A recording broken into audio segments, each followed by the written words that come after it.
I think it's important to distinguish that a PM's responsibilities are not the same as the tasks or actions they take to fulfill those responsibilities.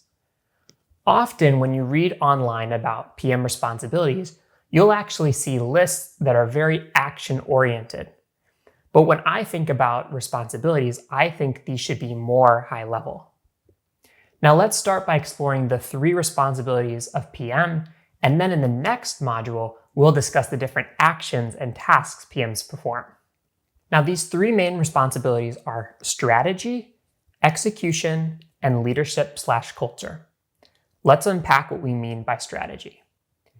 Product managers decide which products to build, plain and simple. This starts by having a really in-depth understanding of your customer's specific challenges and opportunities around a specific problem space. And it is rounded out by having a great conceptual understanding of how your business exists in the market. Once a PM truly understands their customer and market, they can prioritize which challenges are worth solving and brainstorm options on how to solve them. Then, usually alongside business stakeholders, the PMs will lead the prioritization of these solutions, figuring out which one should be built first, depending on what's most important to the company.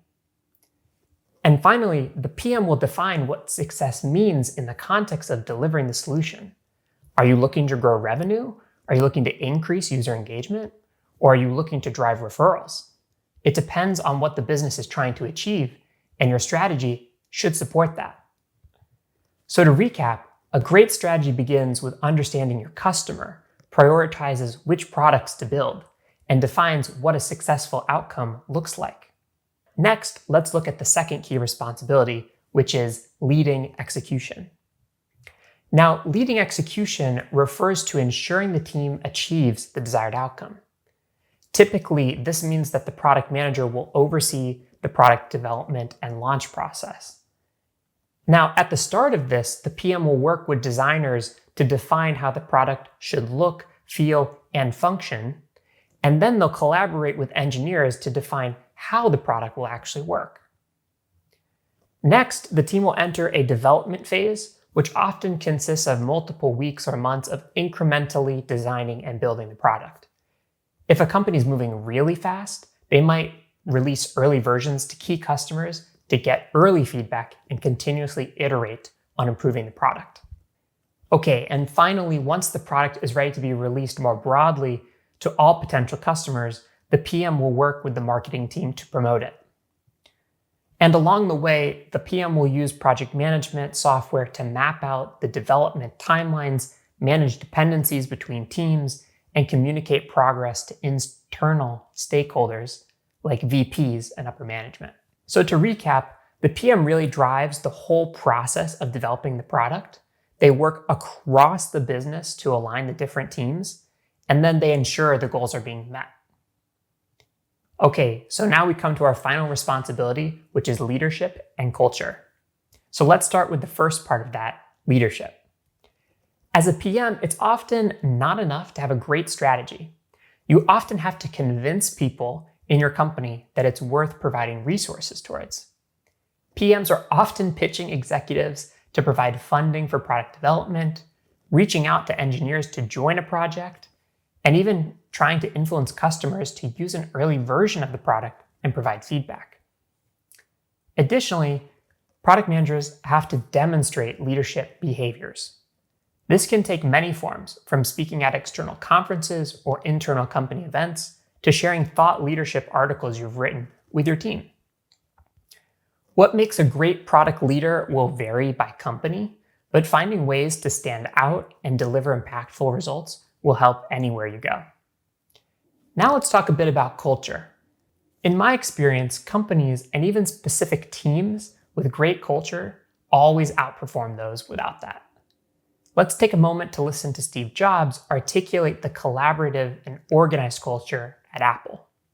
One of the keys to Apple is Apple's an incredibly collaborative company.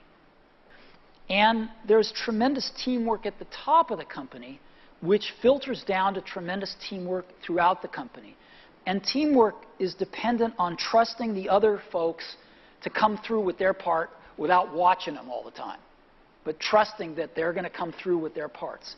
And that's what we do really well. Now, if listening to Steve isn't enough, consider the leadership of Microsoft CEO Satya Nadella. When he took over as CEO in 2014, his primary objective was to improve Microsoft's company culture to develop highly collaborative, high-performing teams. He knew that in the next decade, cloud computing would be the largest driver of revenue for the company. But in a highly competitive space, his teams would need to work really well together to win customers. And in fact, he believed in this so much that he wrote a book about rediscovering Microsoft's soul and building its new culture, and gave a copy to every single employee. And the result? A 145% increase in revenue and becoming just the second company ever valued at over $3 trillion.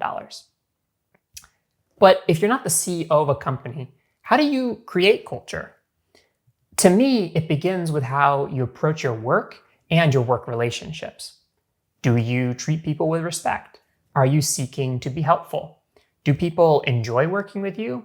And do you meet them where they're at? These interpersonal interactions are the foundation of being a cultural leader. From there, influencing culture is about leading programs that make the team and its members better people and higher skilled. For example, running a mentorship program to pair junior and senior level folks together, or creating an early career program that supports junior folks' social and career growth are both ways of helping others grow. These are just a few ideas, and again, it's going to look different depending on what company you're at. Finally, I think a big part of culture is contributing to diversity, equity, and inclusion. DEI is often the foundation of how we all show up at work, and being a champion of strong values and initiatives that promotes it benefits everybody. To provide just one example, at Microsoft in my first couple years, I helped craft and support diverse hiring guidelines and interview processes for all individuals interviewing for roles in my business unit, and the result has been growing a more diverse, more collaborative team. Every company will have different levels of what they consider DEI, so I encourage you to reach out to your leaders in your company of finding ways of supporting it. In summary, being seen as a leader is a crucial responsibility of a PM. It's really about going the extra mile and finding ways to lift up others around you on the journey. Now, to recap the responsibilities, it really comes down to identifying problems to solve, defining success, driving the team towards the outcome, and being a leader.